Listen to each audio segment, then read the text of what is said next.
हिमालय शिशिर काल में पिघल पिघल कर बहता है। भोलेनाथ क्या कारण है मेरी बार बार समाधि भंग होने का? अब हूं आपकी शरण में, याद कराए महादेव।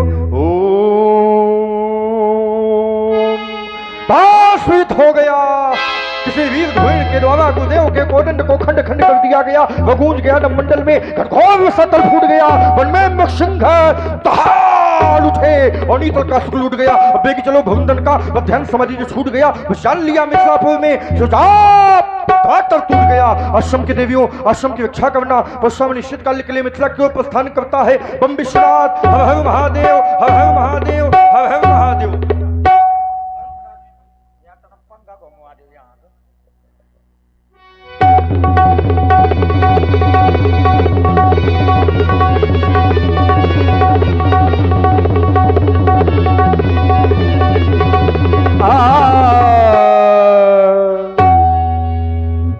पंडित जी व्यवस्था को बनाए रखिए।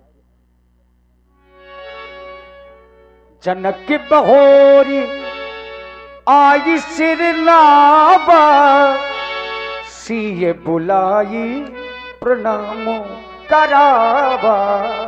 सीता के सखियों, चाहता हूँ मेरी बेटी को मेरे समीप लेकर के आओ। देखो ना, ये श्री भार्गव परशुराम जी हैं। मैं चाहता हूँ शीघ्रात शीघ्र हमारी बेटी को मेरे समीप लेकर के आओ। आओ ना बेटी, देखो। हाँ भैया, थोड़ा घुमा दो, ये घुमा दो।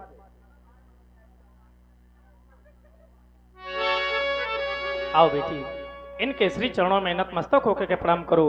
नतमस्तक होकर के प्रणाम करो।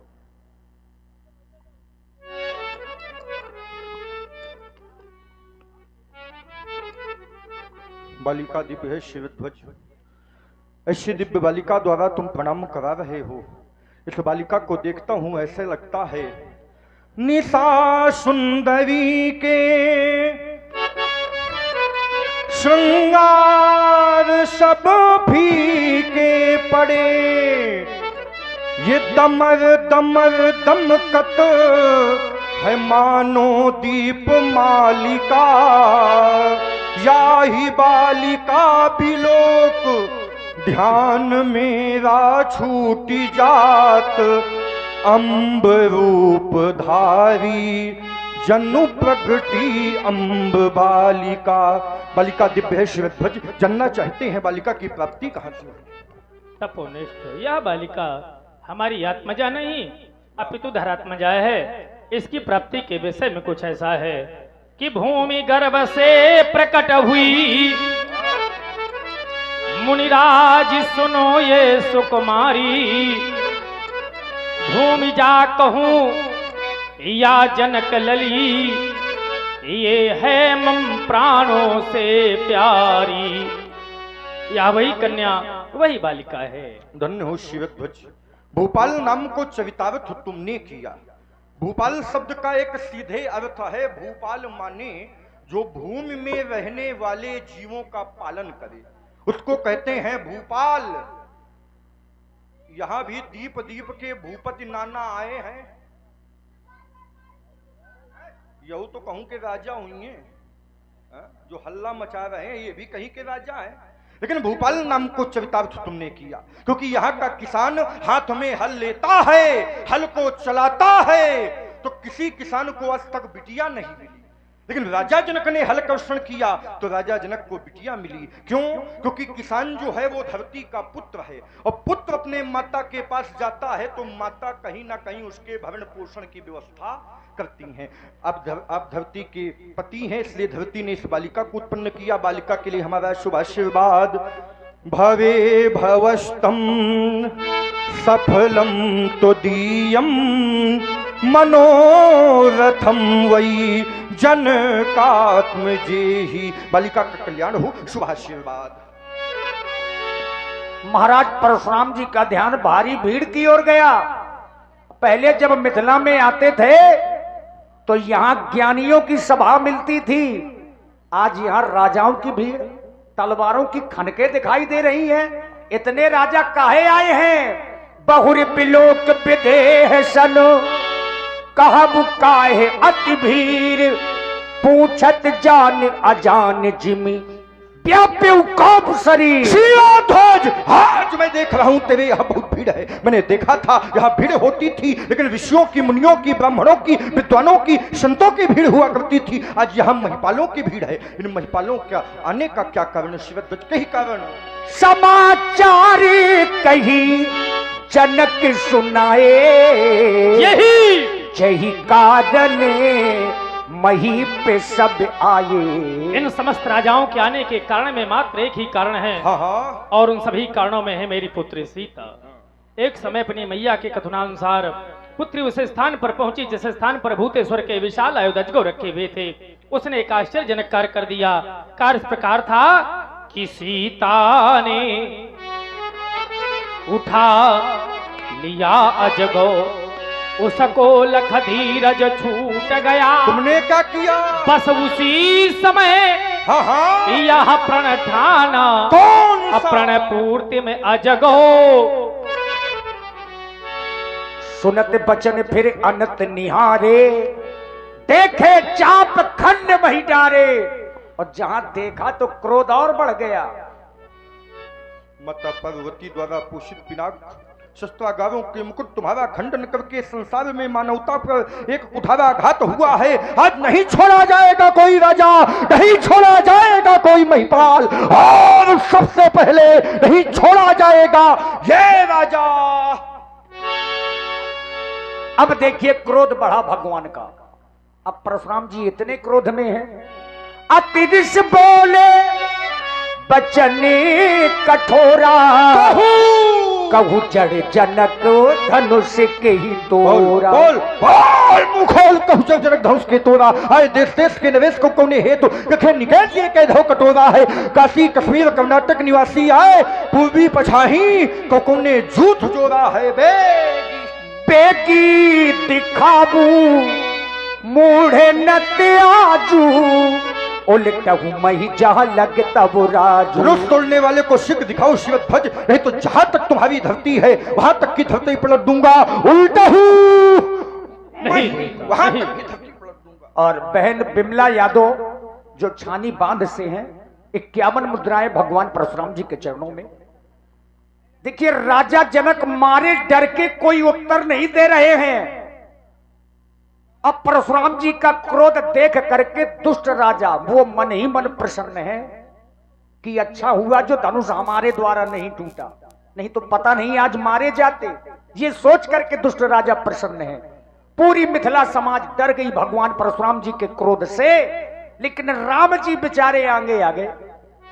सब है बिलो के लोग सब जान जान की भीड़, हृदय न हर्ष विषाद कछु, बोले श्री रघुबीर। हे नाथ, शंकर जी का धनुष तोड़ने वाला कोई आपका दास ही होगा। नाथ शंभुधनु भंजन निहारा, होई है को एक दास तुम्हारा।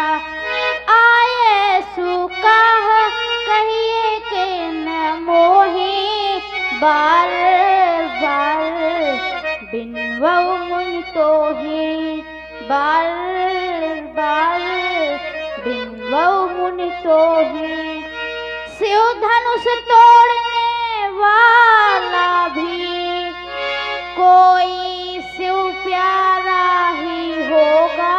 नहीं जिसने ऐसा अपराध किया, कौन है? वह दास तुम्हारा ही होगा।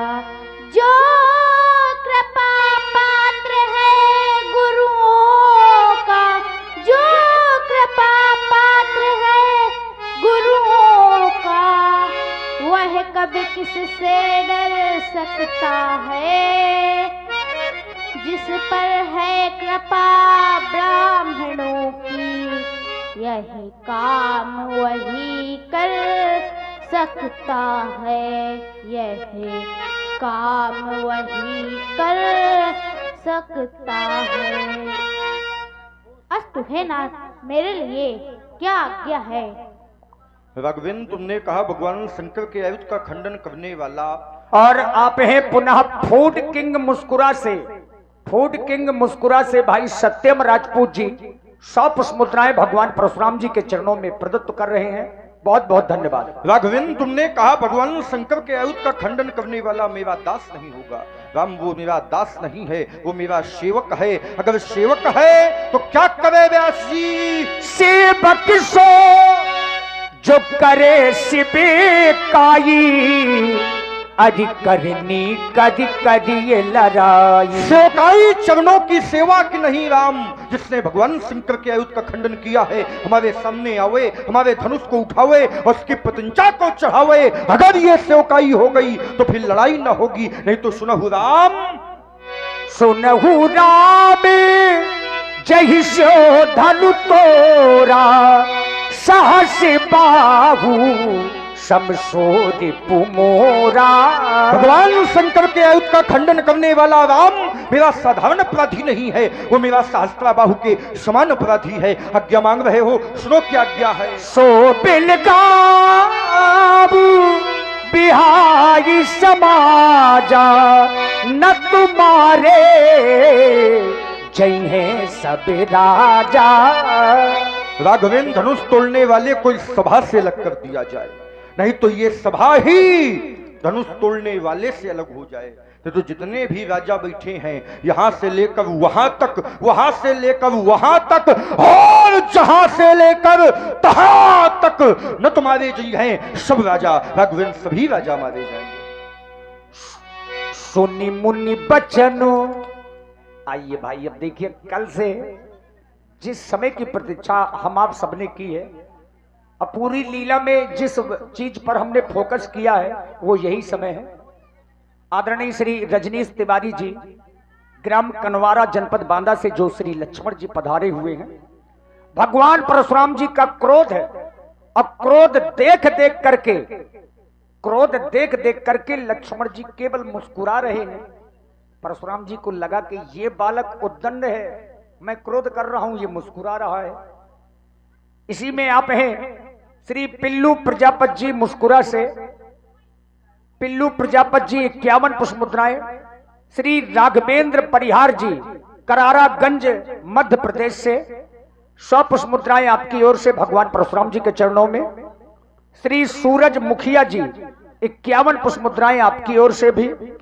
सुनी मुनि बचनो लखन मुस्काने, बोले परशु धरहि अपमाने। सुनी मुनि बचनो।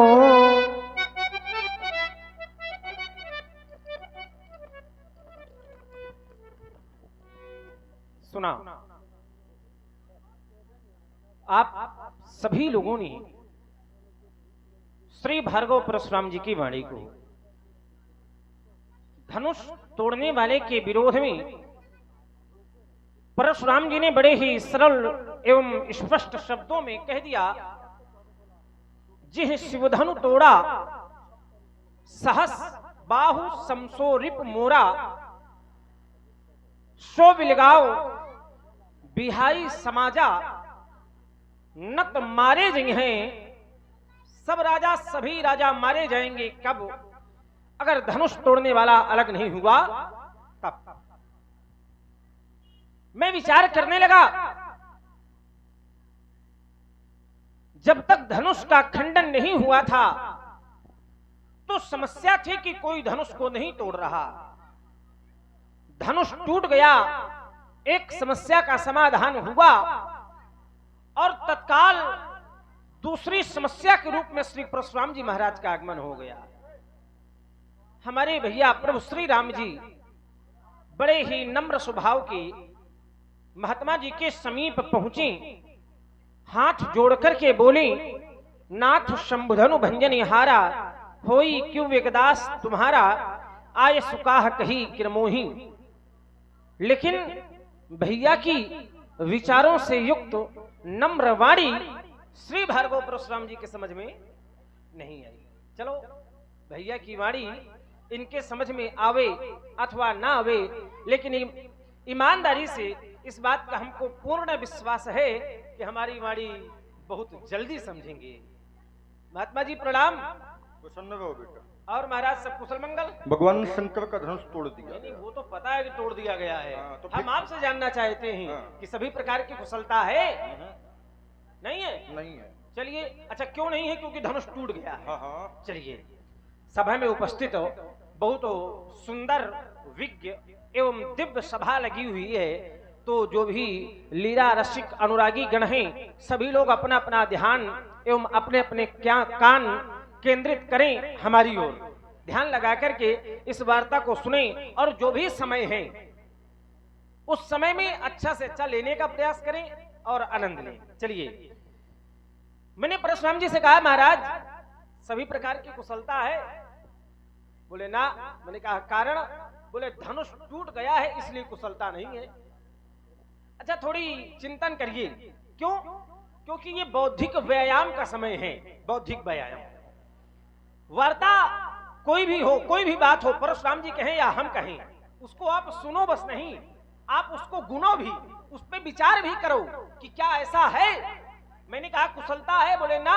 मैंने कहा क्यों? बोले धनुष टूट गया है। तो विचार आप लोग ये करिए कि धनुष के टूटने से कुशलता गई है या आई है। चिंतन करिए आप इस बात पर।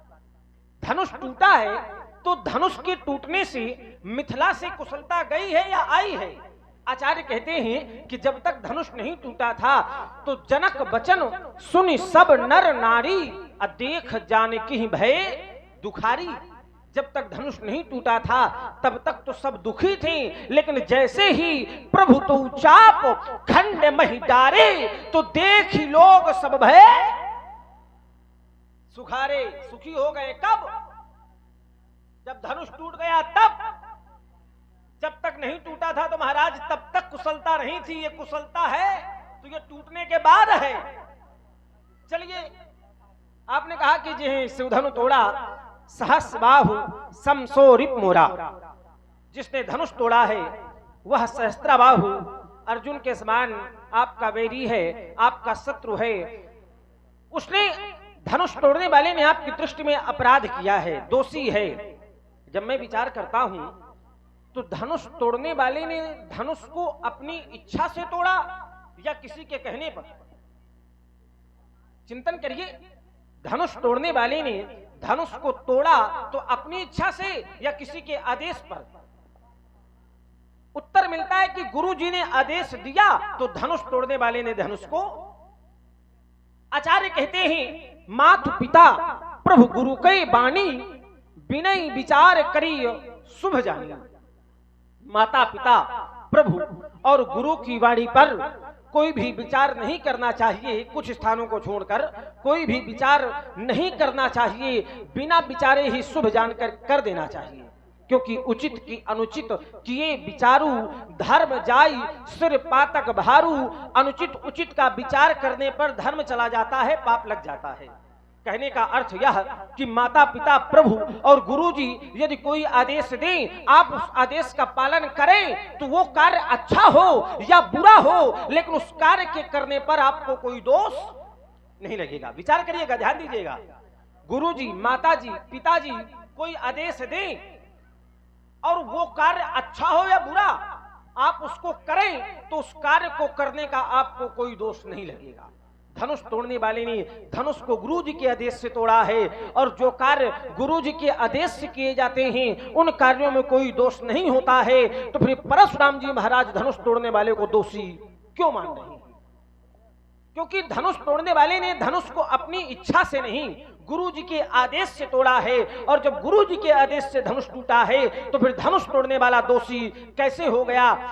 कम शब्दों में समुचित उत्तर की अपेक्षा करता हूं। अपार क्रोध है बहुधन भी तोरी लड़काई, अश्रिस कबहू नकीन गोसाई।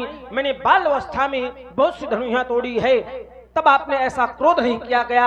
आज अपार क्रोध किया जा रहा है इस धनुष पर ममता। अगर इस धनुष पर आपकी ममता है तो उसका हेतु क्या है, कारण क्या है, जानना चाहता हूं महाराज। और आप हैं फूड किंग सत्यम राजपूत जी मुस्कुरा से तरुण गेस्ट हाउस के सामने 100 पुष्प मुद्राएं आपकी ओर से श्री लक्ष्मण जी परशुराम जी के चरणों में सादर समर्पित हैं। धन्यवाद। हम पहले समझ गए थे कितने भले आदमी हैं। हाँ, और जगत प्रजापति जी 21 मुद्राएं आपकी ओर से भी दोनों विद्वानों के चरणों में। धन्यवाद।